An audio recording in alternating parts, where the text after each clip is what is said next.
Astaghfirullah. Assalamualaikum warahmatullahi wabarakatuh. Alhamdulillah wassalatu wassalamu ala Rasulillah wa ala alihi wa sahbihi wa mawalah wa la hawla wa la quwata illa billahi wa ba'd.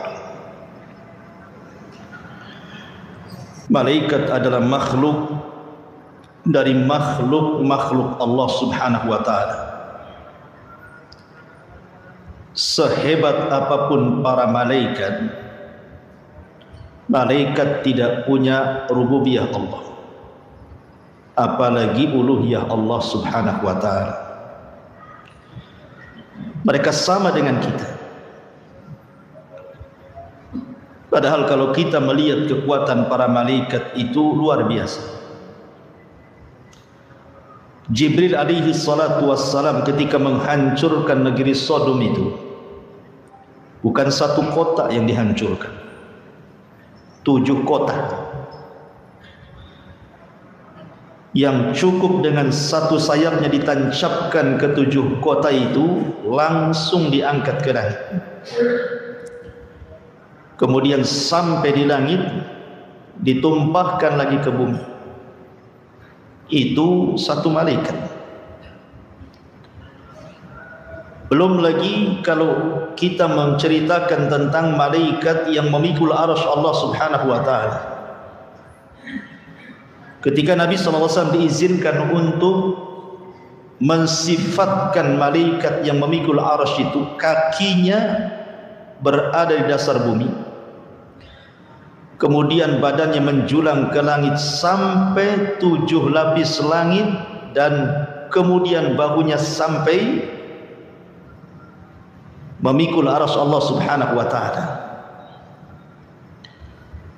Itu satu malaikat memikul arsy sebesar itu. Tetapi walaupun demikian, kita katakan bahwa malaikat tetaplah malaikat. Dia adalah makhluk Allah Subhanahu wa ta'ala. Tidak boleh orang menyembah para malaikat seperti yang dilakukan orang-orang musyrik jahiliyah. Mereka menganggap bahwa Tuhan-Tuhan yang mereka sembah seperti Lata, Uzza, Manat dan yang semacamnya, mereka mengatakan itu banatullah, anak-anak putrinya Allah. Maha suci Allah dari apa yang mereka katakan. Ma'asyiral muslimin yang dimuliakan Allah Subhanahu wa ta'ala, adapun jumlah para malaikat, maka sering saya katakan berdasarkan firman Allah Subhanahu wa ta'ala, wa ma ya'lamu junuda rabbika illa hu wa ma huwa illa dzikra lil bashar. Tidak ada yang tahu jumlah berapa para malaikat kecuali Allah Subhanahu wa ta'ala. Ketika Nabi SAW menyebutkan malaikat yang menggeret Jahannam saja, di mana Rasul mengatakan Jahannam itu memiliki 70 tali kekang. Setiap satu kali tali kekang itu yang menggeret berapa malaikat? 70.000. 70.000 kali 70.000. Itu baru yang menggeret Jahannam, khazanatun nar namanya. Malaikat-malaikat penjaga neraka. Sebanyak itu. Makanya Nabi SAW ketika mengatakan attatis sama, langit karena saking beratnya yang di atasnya itu sampai attatis sama, sampai mengeluarkan suara langit itu saking beratnya para malaikat yang ada di atasnya. Wa huqqala an ta'id, dan sudah berhak langit itu mengeluarkan suara seperti itu. Kenapa? Karena Nabi SAW mengatakan setiap 4 jari di langit itu ada malaikat yang berdiri sampai kiamat, ruku sampai kiamat, sujud sampai kiamat. Apabila ditiupkan sangkakala, baru mereka kemudian menengadahkan wajah-wajah mereka kepada Allah dan mengatakan, Ya Rabb, ma na'buduka haqqa ibadati. ma na'buduka haqqa ibadatika. Ya Rabb, kami minta maaf, kami belum mampu betul-betul menyembah. Padahal sudah sujud dari awal penciptaan sampai kiamat. Ngomong gitu dia. Kami belum mampu betul-betul menyembah diri. Apalagi kita. Harusnya kata-kata itu kita yang ngomong. Belum lagi Nabi SAW pernah melihat Baitul Ma'mur. Satu hari di Baitul Ma'mur, malaikat yang masuk tawaf itu sebanyak 70.000. Kemudian tawaf beribadah, keluar tanpa kembali. Besoknya malaikat datang dengan jumlah yang sama, tapi malaikat yang lainnya. Dan seperti itu setiap hari pergantian malaikat sebanyak 70.000 para malaikat yang tawaf di Baitul Ma'mur. Dan malaikat tidak ada yang berdosa. Kalau antum lihat ke langit, dari langit pertama, kedua, ketiga, keempat, kelima, keenam, ketujuh sampai ke Arasy, itu dipenuhi dengan para malaikat. Dan tidak ada maksiat di langit itu. Maksiat di langit itu cuma satu kali, ketika iblis tak mau sujud kepada Adam, itu saja. Selepas itu tidak ada maksiat di langit. Karena para malaikat itu wa yaf'aluna ma yu'marun, mereka melakukan apapun yang diperintahkan Allah Subhanahu wa taala. Dan mereka adalah para tentara Allah. Dari sini menunjukkan keagungan Allah. Sementara jumlah malaikat itu tidak seberapa dibandingkan jumlah para malaikat. Makanya ada istilah, sekalipun manusia dan jin ini kufur kepada Allah Subhanahu wa taala, tidak akan mengurangi kekuasaannya. Sekalipun jin dan manusia beriman, tidak pun menambah kekuasaan Allah. Karena Allah penuh dengan tentaranya para malaikat yang tidak pernah bermaksiat kepadanya. Ma'asyiral muslimin yang dimuliakan Allah Azza wa Jalla, Al-Quran ada menyebutkan beberapa nama dan juga hadis Nabi SAW seperti Jibril, Mikail, Israfil, Malakul Maut, kemudian Ridwan, Zabaniyah, Amalatul Arash, malaikat hafadha yang menjaga kita, malaikat kiram al-katibin yang mencatat kita, dan begitu seterusnya. Adapun kalau kita bicara tentang sifat-sifat para malaikat secara singkat, malaikat adalah makhluk yang tidak makan.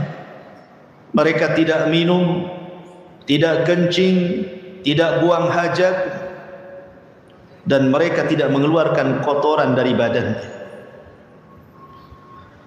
Jumlah mereka tadi saya katakan tidak terbilang, yang tahu hanya Allah Subhanahu wa taala, dan mereka bisa tasyakkul, beralih rupa.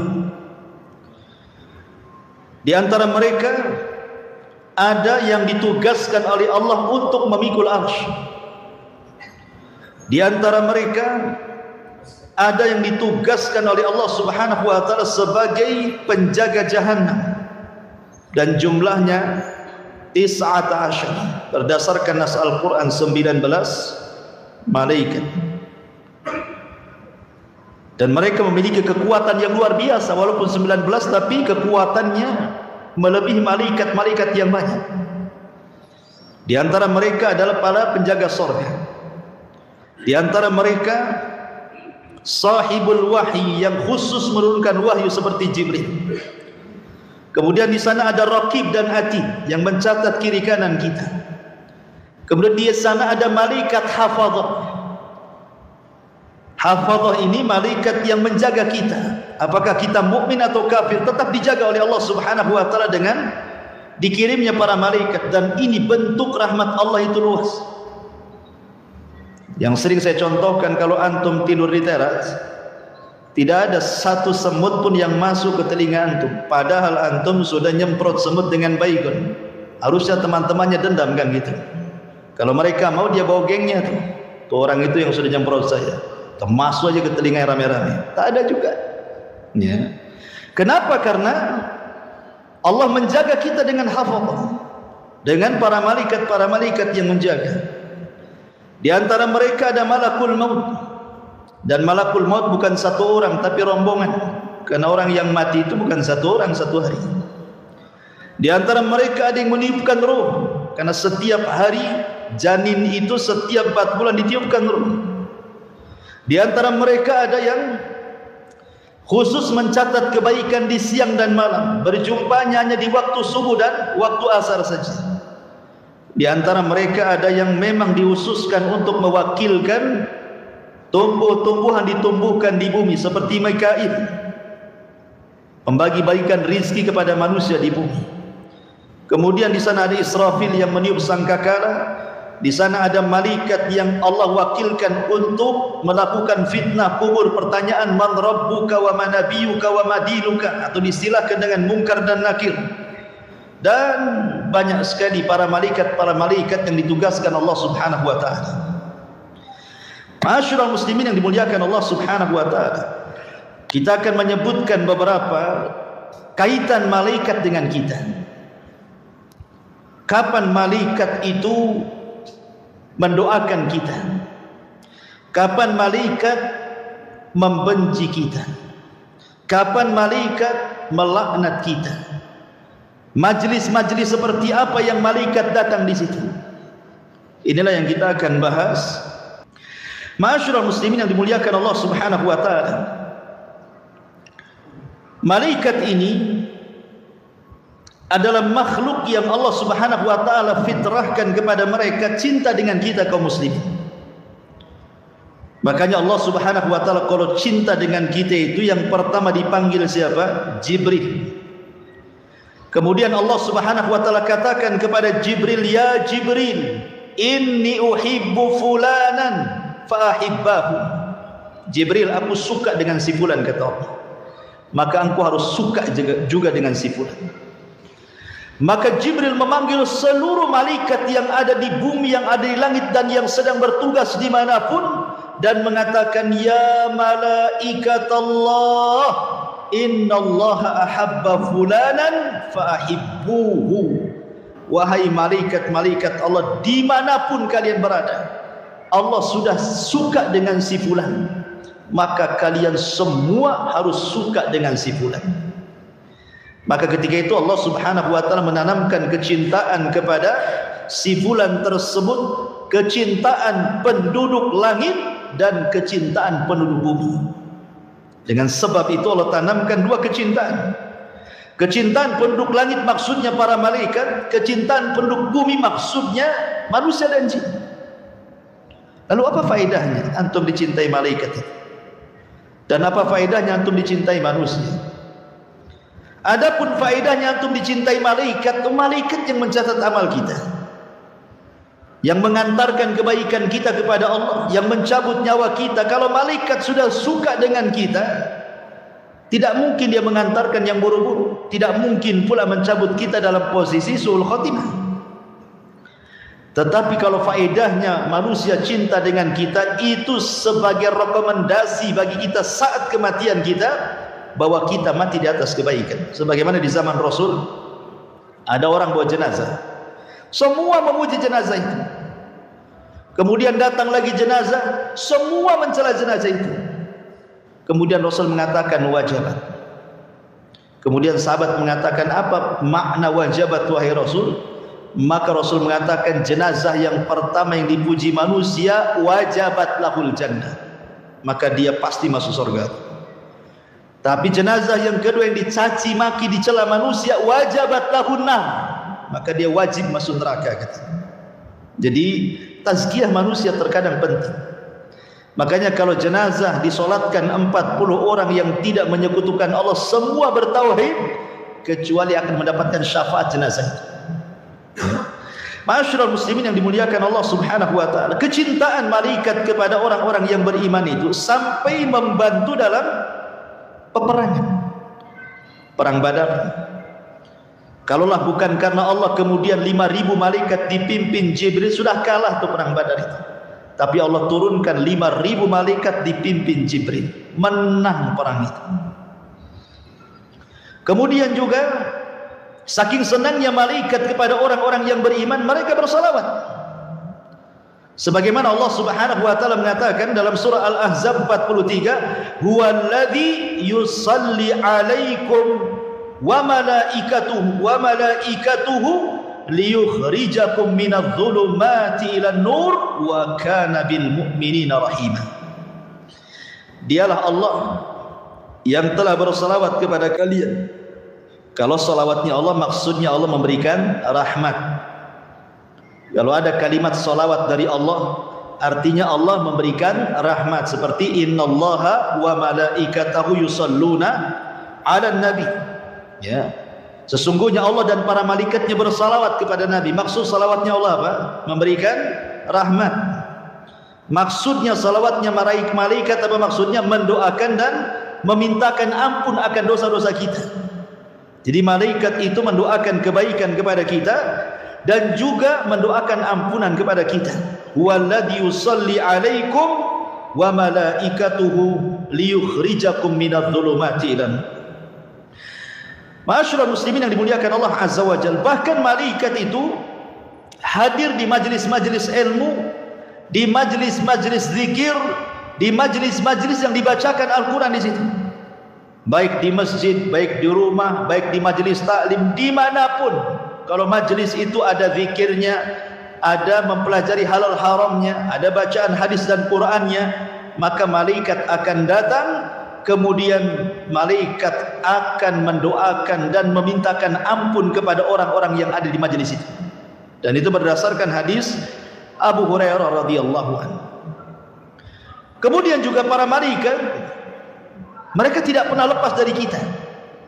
Malaikat itu tidak pernah akan lepas dari kita. Di sana ada malaikat raqib dan atid. Sejak kita lahir sudah diwakilkan oleh Allah untuk mencatat kebaikan dia dan menjadi qarin dia yang baik. Belum lagi kesehari-hariannya. Tadi saya katakan ada malaikat itu yang setiap pagi dia memperhatikan kita dan mencatat amalan kita sampai waktu asar. Kemudian di waktu asar mereka naik ke langit, kemudian meletakkan catatan kebaikan kita di Sidratil Muntaha. Kemudian ganti dengan malaikat yang di malam hari memperhatikan kita terus, kemudian mencatat kebaikan kita di malam hari. Apakah kita tahajud, apakah kita witir, apakah kita zikir, apakah kita baca Quran, apakah kita tafakkur, dicatat semuanya sampai waktu subuh. Kemudian naik, kemudian diangkat ke langit dan diletakkan di Sidratil Muntaha. Jadi malaikat itu terus akan memperhatikan manusia. Termasuk juga malaikat itu ada yang ditugaskan ikhwan, hanya menyampaikan salawat ke kuburan Nabi. Jadi kalau antum bersalawat Allahumma salli ala Sayyidina Muhammad, ini ada malaikat yang menyampaikan salawat saya, langsung melesat ke kuburan Nabi. Kemudian disampaikan, ya Nabi Allah, si fulan bersalawat kepadamu, maka Rasul akan bersalawat 10 kali kepada kita. 1 kali bersalawat kepada Nabi, Rasul bersalawat berapa? 10 kali kepada kita. Ya. Jadi ada malaikat-malaikat yang mereka mengaminkan setiap doa orang-orang yang beriman saat berdoa. Makanya Nabi SAW mengatakan, da'watul mar'il muslim li akhihi bi dhahril ghaibi mustajabatun inda ra'sihi malakun kullama da'a li akhihi bi khairin qala al malakul muwakkal bihi amin walaka bimithli. Doa seseorang kepada saudaranya tanpa sepengetahuan dia, maka ketika dia berdoa ada malaikat di atas kepala kita. Setiap kita berdoa untuk saudara kita tanpa sepengetahuannya, malaikat yang di atas kepala mengatakan, dan kau akan mendapatkan hal yang sama dengan doamu kepada saudara. Ma'asyiral muslimin yang dimuliakan Allah Subhanahu wa taala. Kemudian juga para malaikat itu memberikan tabsyir, kabar gembira, dan juga tahwib, penakut-nakuti saat manusia sedang sakaratul maut itu. Kalau dia ruhnya seorang mukmin, dikasih kabar gembira, alla takhafu wa la tahzanu wa abshiru bil jannati allati kuntum tu'adun. Jangan takut, jangan sedih, surga sudah menanti. Tapi kalau dia ruhnya yang jahat, malaikat menakut-nakuti, ukhruji ya ayyuhan nafsul khabitha ila sakhati minallahi wa ghadabi.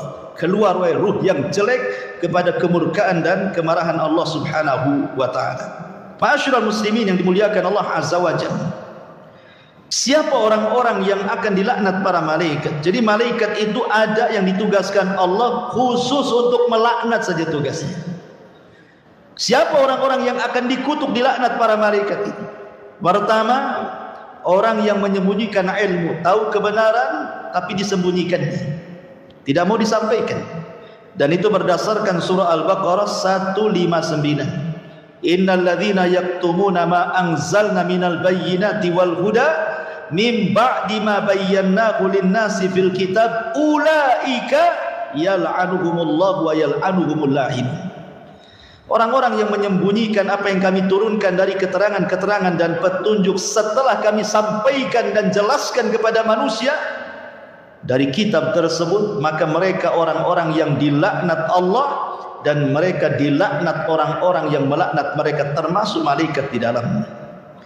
Yang kedua, orang-orang yang melakukan bid'ah dalam agama.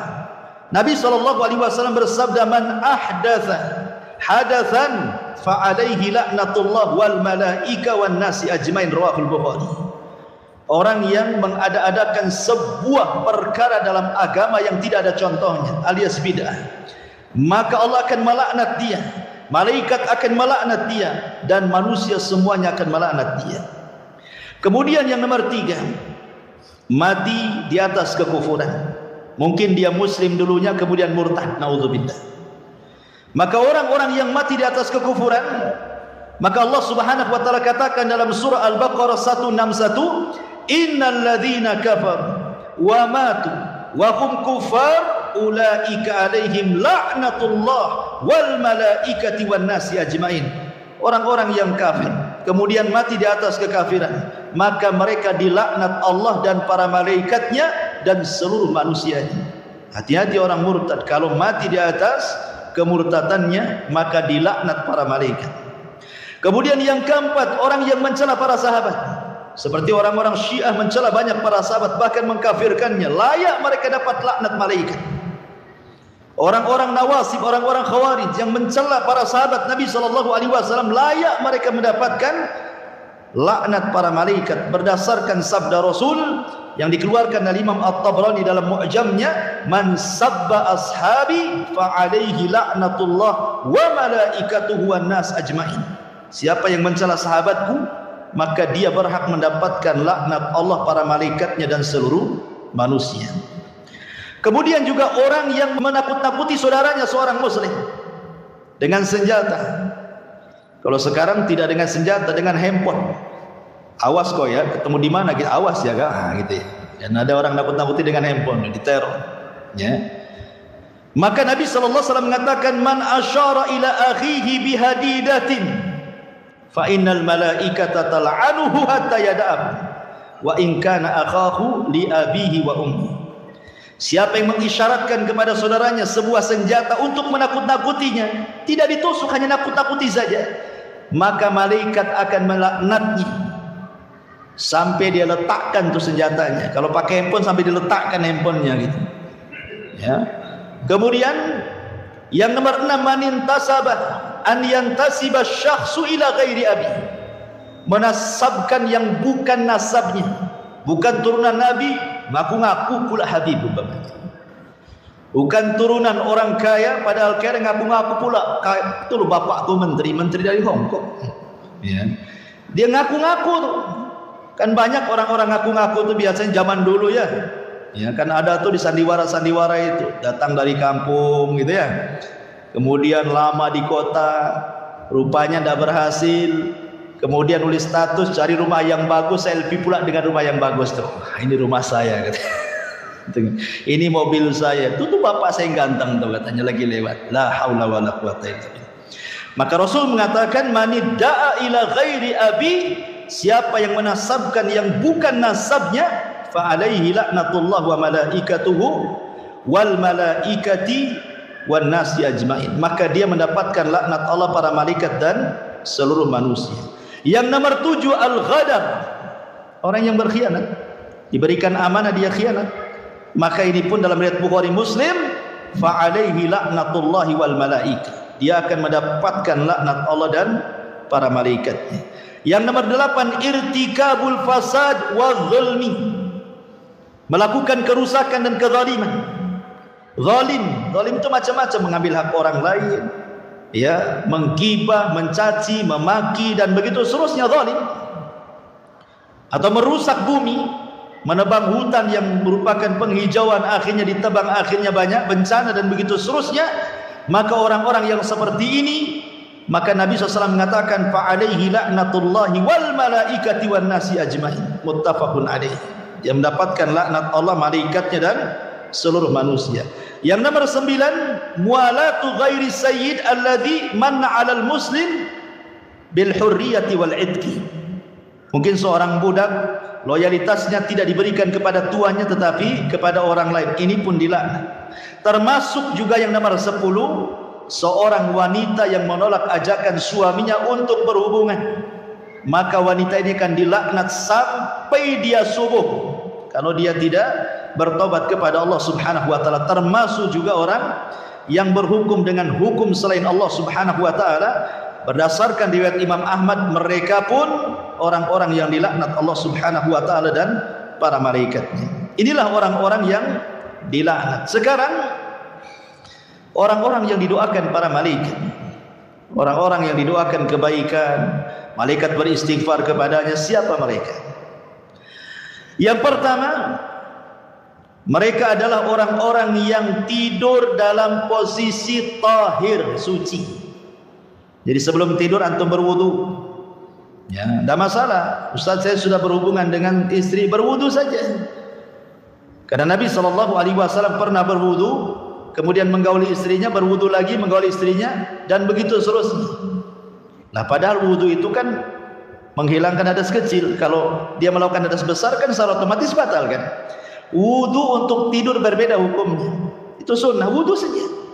Ya, supaya untuk menyemangati kita juga dan tidak didekati syaitan saat kita tidur. Apalagi dia memang tidak melakukan hubungan, kemudian dia berwudu betul-betul ingin membersihkan dari hadas besar dan hadas kecil, maka disebutkan dalam sahih targhib dan tarhib, man bata tahiran bata fi syiarihi malakun. Siapa yang tidur dalam posisi suci, tidak ada hadas besar dan kecil, maka para malaikat akan berada di samping kiri kanannya. Setiap dia guling ke kanan, malaikat sebelah kanan mengatakan Allahumma gfirlahu, Allahumma arhamhu. Ya Allah, ampuni dosa orang ini. Ya Allah, rahmati orang ini. Berguling lagi ke kiri, sebelah kirinya mengatakan yang sama. Ya Allah, ampuni orang ini, rahmati orang ini, sampai dia bangun. Ya, bangun saja jadi ibadah, kawan. Tidur saja jadi ibadah. Tidur di atas ilmu itu jadi ibadah. Tapi tidur tanpa ilmu jadi dosa. Ya kan, tidur di atas ilmu, tahu nih kalau saat tidur antum didoakan malaikat kiri dan kanan, ketika itu tidur antum jadi ibadah. Dan mimpi-mimpinya pun pasti enak gitu. Tapi kalau seandainya tidur antum tidak demikian, bisa saja mimpinya aneh aja. Ya. Ini yang pertama. Yang kedua, muntadirus sholat, orang-orang yang menunggu sholat. Nah, seperti kita ini sedang menunggu sholat. Dari maghrib tadi sholat, sambil nunggu sholat ada pengajian nunggu sholat isya, kan itu. Maka Nabi SAW mengatakan, inna ahadakum ma qa'ada yantadirus sholata fi sholatin ma lam yuhdis tad'ulahul malaikah. Sesungguhnya salah seorang di antara kalian tidaklah duduk menunggu sholat setelah sholat dan dia tidak berhadas sampai sholat kembali, maka para malaikat akan mendoakan dia, Allahumma gfirlahu, Allahumma arhamhu. Ya Allah, ampuni dosa orang ini, ya Allah, rahmati orang ini. Kemudian yang nomor 3, orang yang berada di saf yang paling depan dalam sholat. Ya. Kemudian juga orang yang di saf sebelah kanan, termasuk orang yang berburu saf paling depan, maka mereka adalah orang-orang yang didoakan kebaikan para malaikat. Kemudian juga orang-orang yang mendapatkan aminnya para malaikat. Makanya setiap imam saat membaca ghairil maghdubi alaihim waladhdallin, maka aminnya bareng-bareng. Jangan nunggu imam amin baru makmum amin, tapi bareng-bareng. Ketika ghairil maghdubi alaihim waladdallin, maka imam mengatakan amin, semua makmum ikut amin. Kata Nabi SAW, barang siapa yang takmin dia, amin dia cocok dengan aminnya malaikat dalam satu waktu, Allah ampuni dosa-dosanya. Malaikat akan mendoakan ampunan kepadanya. Termasuk juga orang yang banyak bersalawat kepada Nabi SAW. Termasuk tadi saya katakan doa kepada orang yang antum tidak tahu bahwa antum sedang doakan dia. Termasuk juga orang yang infak di jalan Allah. Setiap pagi malaikat turun kemudian mengatakan Allahumma ati munfiqan khalafa wa yaqulul akhar Allahumma ati mumsikan talafa. Ya Allah, kasih tambah rizki tuh si anu tuh yang sudah berinfak. Ya Allah, tahan rizki si anu tuh bakhil tuh. Malaikat akan ngomong begitu setiap pagi. Coba bayangkan setiap pagi. Makanya saya lihat kemarin ada celengan di sini. Bagus tuh. Bawa ke rumah satu-satu tuh. Setiap pagi antum masukkan 1.000 uang koin, jangan dibagi dua. Ya, kalau bagi dua nggak laku tuh. 1.000 malaikat tiap hari antum didoakan malaikat pada 1.000 perak tuh. Ya kan? Tok. Ya pertanyaannya kapan jadi masjidnya itu? Kalau 1.000 nggak apa-apa lah, yang penting antum didoakan para malaikat ya. Kemudian juga diantaranya adalah man ada maridan, orang yang mengunjungi orang sakit. Subhanallah, orang yang mengunjungi orang sakit ini luar biasa. Kata Nabi SAW, man ada maridan, barang siapa yang dia mengunjungi orang sakit, syayya'ahu sab'una alfa malakin, di belakang antum itu diikuti 70.000 malaikat. Ya, Ustaz, susah cari orang sakit. Kata siapa? Di rumah sakit banyak orang sakit. Tiap hari aja antum rumah sakit bawa apa gitu. Nggak kenal Ustaz, sudahlah kasih aja kan itu. Yang penting 70.000 mendoakan antum dari belakang. Ya. Jadi kalau ada orang sakit ikhwan kita itu senang harusnya. Ayo kita kapan ke sana? Supaya diikuti 70.000 malaikat, semuanya memintakan ampun kepada antum. Apakah luar biasa ikhwan? Ya. Semuanya memintakan ampun, yang 7.000 malaikat itu, ya Allah ampuni orang ini, ya Allah ampuni orang ini. Sampai dia kembali setelah mengunjungi orang sakit. Plus setiap hari, luar biasa. Ya. Plus setiap hari bankrupt loh Ustaz, harus bawa jeruk, bawa ini, bawa itu kan itu. Jangan pikir itu, Allah ganti nanti. Kenapa? Karena kalau orang banyak mengunjungi orang sakit, al jaza min jinsil amal. Kalau antum sakit nanti banyak yang mengunjungi antum. Memang begitu balasannya. Karena orang sakit itu bukan sakit karena penyakitnya, sakit karena nggak dikunjungi biasanya. Ya. Taib. Kemudian juga inda tasahur, ketika seseorang sahur. Ya, orang sahur itu pembeda antara puasa kita dengan puasa ahli kita. Makanya Allah dan para malaikatnya dan seluruh penduduk langit dan bumi, sampai kepada semut yang ada di lubang, sampai kepada ikan yang ada di lautan, itu semua mereka mendoakan orang-orang yang sahur, orang-orang yang mengajarkan kebaikan, orang-orang yang belajar talabul ilmi, semua dapat kan untung ya. Ma'asyiral muslimin yang dimuliakan Allah Subhanahu wa taala, termasuk juga antum yang bermajelis taklim seperti ini. Kenapa orang yang bermajelis taklim itu, kata Nabi, kalau antum berdiri kemudian selesai pengajian, kata Rasul, qumu maghfuran lakum, dosa kalian sudah diampuni. Kenapa? Karena malaikat berjajar-jajar di atas kepala kita sampai ke langit saja. Dan malaikat yang paling atas berjumpa dengan Allah. Kemudian Allah mengatakan, ngapain kau berbaris-baris sampai ke langit, kata Allah. Maka para malaikat di atas menghabarkan, hambamu ya Rabb, mereka sedang berhalaqah menyebut-nyebut namamu. Ya. Kemudian Allah mengatakan kepada mereka, apa yang dikehendaki hambaku di bawah itu, mereka mengharap surga, aku kabulkan permintaan mereka. Makanya tidak ada jalan pintas menuju surga kecuali thalabul ilmi.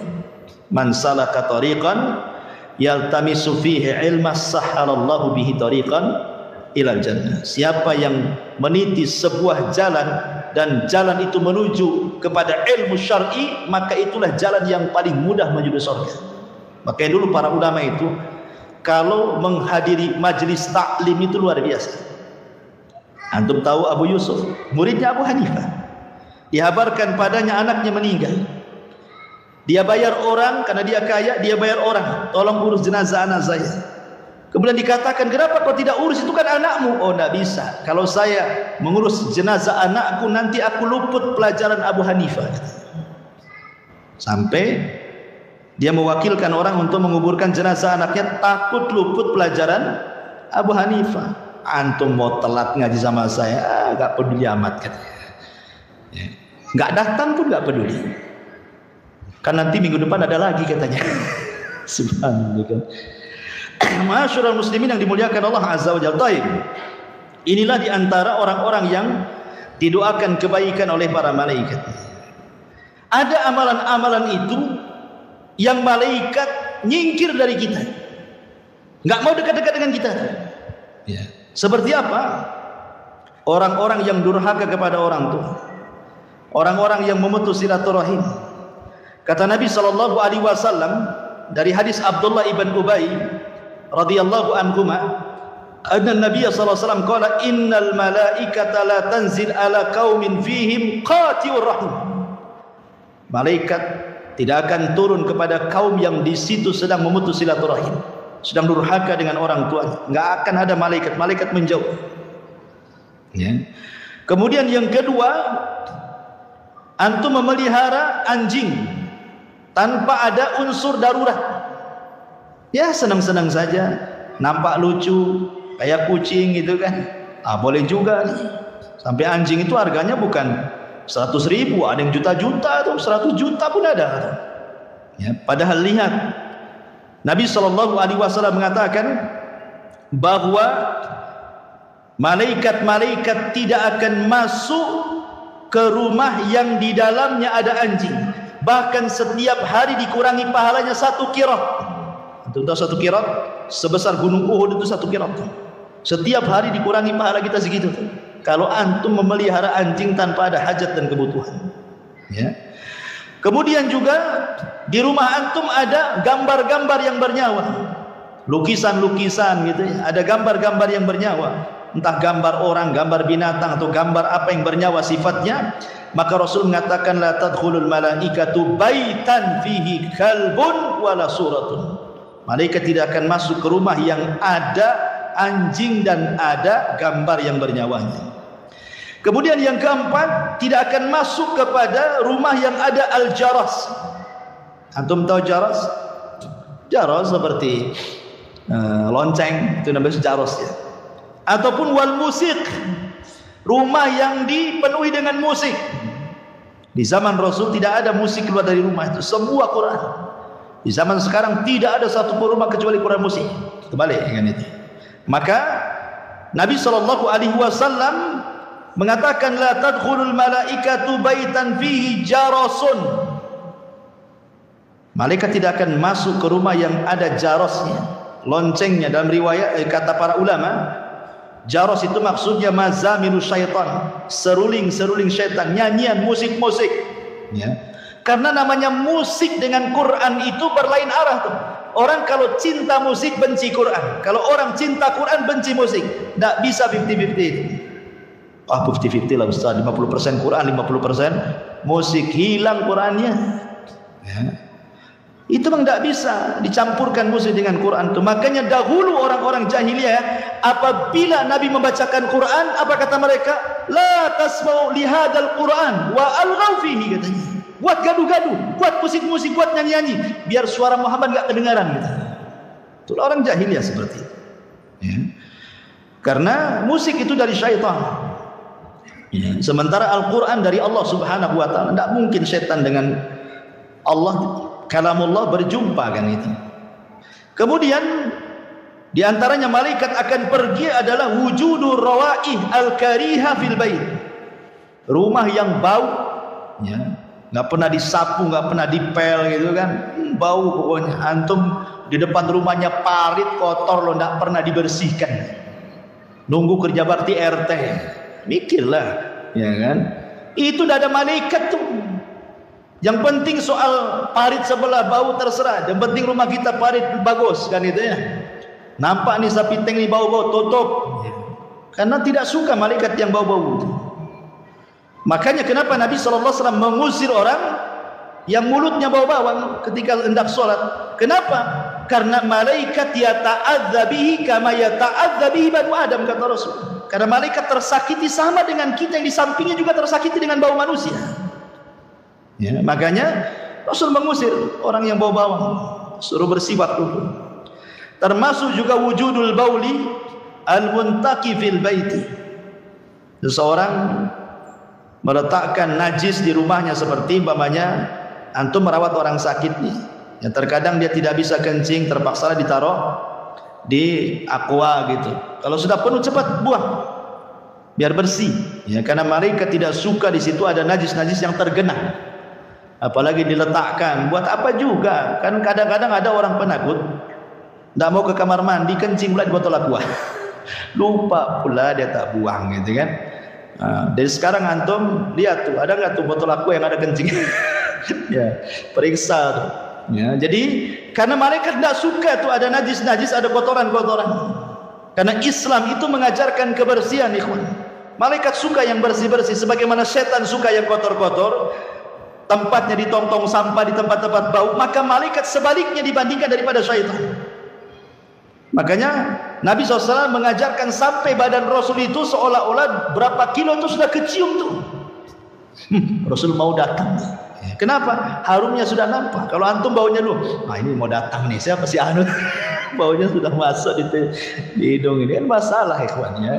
Jadi di sini malaikat tidak suka dengan, dia akan pergi malaikat-malaikat dari bau-bau, dari sampah-sampah, dari kotoran. Maka ini tugasnya ibu-ibu, jangan malas kebersihan. Dan tugas bapak-bapak juga jangan ngotori rumah. Karena biasanya kalau istri pulang kampung seminggu, pulang itu kayak kapal pecah rumah itu. Entah diapain sama antum tuh, sampah di mana-mana kan itu ya. Ma'asyiral muslimin, ini diantara amalan-amalan yang malaikat tidak suka di situ ya.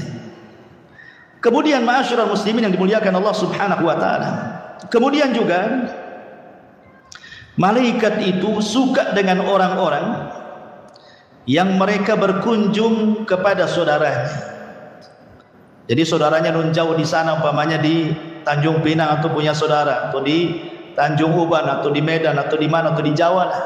Antum punya kawan, bukan saudara, kawan saja. Kawan di Batam dulu, kawan ngaji. Sekarang pindah tugas di Tanjung Pinang atau di mana. Memang antum ingin ke sana, bukan ingin jalan-jalan ke Tanjung Pinang sambil mampir biar tak bayar hotel, bukan itu.